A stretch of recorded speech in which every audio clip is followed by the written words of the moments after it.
അതാണ് അർശ്. അല്ലാതെ ഒരു വലിയ കസേര, വലിയ കട്ടിലൊന്നുമല്ല. ഇത് പദാർത്ഥ ലോകത്തുള്ള ഒരു അള്ളാഹുവിനെ സങ്കല്പിച്ചിട്ട് പിന്നെ ഈ അള്ളാഹുവിനെ നിങ്ങൾ കളിയാക്കിയിട്ട് കാര്യമല്ല. അള്ളാഹു എന്ന് പറഞ്ഞാൽ അതല്ല. അള്ളാഹു എന്ന് പറയുന്നത് ഈ പ്രപഞ്ചത്തിന്റെ നിലാമാണ്, ഈ പ്രപഞ്ചത്തിന്റെ വ്യവസ്ഥിതിയാണ്, അതിന്റെ കവാനീനാണ്. അതാണ് അള്ളാഹു. അങ്ങനെയൊന്ന് മനസ്സിലാക്കി വെക്കണം. അപ്പൊ നിങ്ങൾക്ക് ഈ ഖുർആൻ വായിക്കുന്ന എല്ലാത്തിലും നിങ്ങൾക്ക് ഉത്തരം കിട്ടും. അവന്റെ അർശ് എന്ന് പറയുന്നത് അതാണ്, അതിന്റെ നിലാമും കവാനീനും. അതിലാണ് ഈ അള്ളാഹു ഇരിക്കുന്നത്, അവിടെയാണ് ഈ അള്ളാഹു ഇരിക്കുന്നത്. അതിനെ തൊട്ട് ഈ സമൂഹം ഖാവിയത്താണ്, മുതഹജ്ജിറായ, മുരടുറച്ചുപോയ, ചിന്തയുറച്ചുപോയ, ജാമിതായ, ജാമിതായ മനസ്സുകൾ, ജാമിതായ ബുദ്ധികൾ, അത് ഉറച്ച് നിർജീവമായി, അത് ജാമിതായി പോയി, നിർജീവാവസ്ഥയിലേക്ക് പോയി. അത്തരം മനസ്സുകൾക്ക് ആളുകളെ ഞാൻ നശിപ്പിച്ച് കളഞ്ഞിട്ടില്ലേ എന്ന് പറഞ്ഞാൽ അവരെ ഞാൻ വെളിച്ചത്തിലേക്ക് കൊണ്ടുവന്നിട്ടില്ലേ? അതാണ് വക്കം മഹിലക്കിനാമിൻ കറിയത്തിൻ വഹിയ ലാലിമത്തിൻ വഹിയ ഹാവിയത്തുൻ അലാ ഉറൂശിഹ വബീറും മുഅത്തല.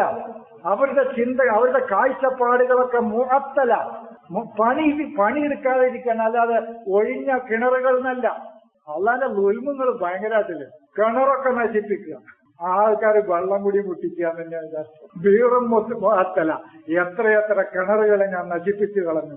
ഭയങ്കര പോക്കാണല്ലോ. നമ്മുടെ നാട്ടിലുണ്ട് വെള്ളം കൂടി മുട്ടിക്കുക എന്നൊക്കെ പറയാം.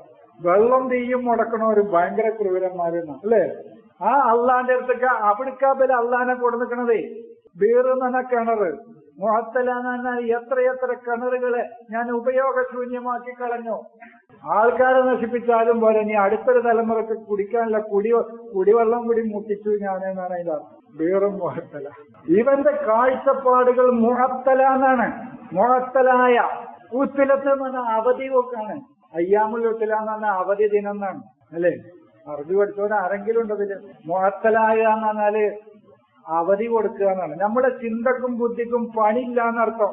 അയ്യാമുൽ ഉത്തിലത്ത് എന്ന് പറഞ്ഞാൽ അവധി ദിനം എന്നാണ്. അയ്യാമുൽ ഉത്തില, മുഅത്തല, അവധി കൊടുക്കുക, പണിയില്ലാതിരിക്കുക.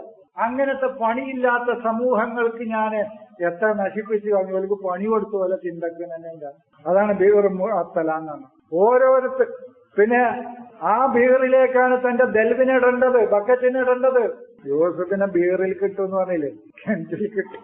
അവിടേക്കാണ് ബലി ബക്കറ്റ് ഇറക്കിയത്. ബക്കറ്റ് എന്ന് പറഞ്ഞാൽ അവനവന്റെ തെളിവ് അവതരിപ്പിക്കുക, അതാണ് ബക്കറ്റ് ഇടുക.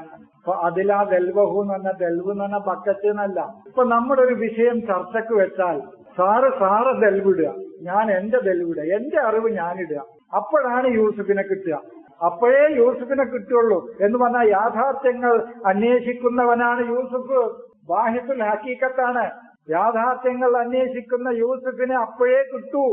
അതാണ് യൂസഫിനെ കിട്ടിയെന്ന് പറഞ്ഞാല് യൂസഫ് നഫ്സാണ്. അപ്പൊ അതിലാ ദൽവഹു എന്ന് പറഞ്ഞ വൈദ ബുഷറ, സന്തോഷമേ. അതാണ് നമുക്ക് ബുഷറ വരും. ഇപ്പൊ നമ്മളൊരു വിഷയം ഇവിടെ ചർച്ചക്ക് വെച്ചു. ഓരോരുത്തരും അവനവന്റെ ദൽവിടുക. ഭാഗങ്ങൾ നിങ്ങളെ ദൽവിടുക, ഞാൻ എന്റെ ദൽവിടുക, അംസാക്കാരുടെ ദൽവിടുക, സാറ് ദൽവിടുക.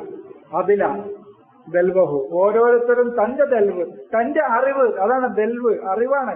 തനിക്ക് തന്റെ അറിവ് അതിലേക്ക് അവതരിപ്പിക്കുക. അങ്ങനെ അവതരിപ്പിക്കുമ്പോൾ ഒരു ഹക്കീക്കത്ത് അതിൽ നിന്ന്, ഒരു സത്യം അതിൽ നിന്ന് തെളിഞ്ഞു വരും. യൂസുഫിനെ കിട്ടുന്നു. ചെന്നായ പിടിക്കൂല യൂസുഫിന്, അതായത് സത്യത്തെ തടയുന്നവനാണ് ചെന്നായ. അതാണ് യൂസുഫിനെ ചെന്നായ തിന്നു പോകൂല എന്നർത്ഥം.